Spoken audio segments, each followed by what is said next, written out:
شیخ زرکشی در کتاب البرهان گفته است: به پیرزن نبیره اش گفت که سقف خانه قریب است که فرو رود. پیرزن در کاغذ چیزی نوشت و به نبیره اش داد و گفت این را به سوراخی سقف گذار.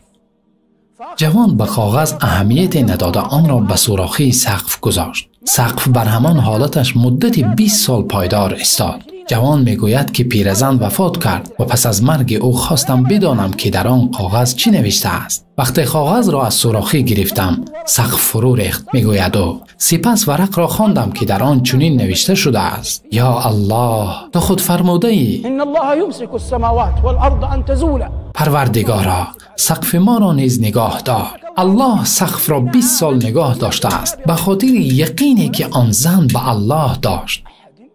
نه هر کسی که قرآن را میخواند میتواند به چنین درجه یقین برسد، ولی انسان نباید گذارد که کسی از او به سوی الله سبقت کرده باشد. امت اسلام در صورت به سروری خواهد رسید و صاحب شرف و عزت می شود که همه متحد شوند و به کتاب الله احترام خاص قائل شوند. پیامبر صلی الله علیه و سلم فرمودند: برای شما دو چیزی با ارزش گذاشتم که اگر به آن چنگ زنید هرگز گمراه نخواهید شد. آن دو کتاب الله و سنت من است.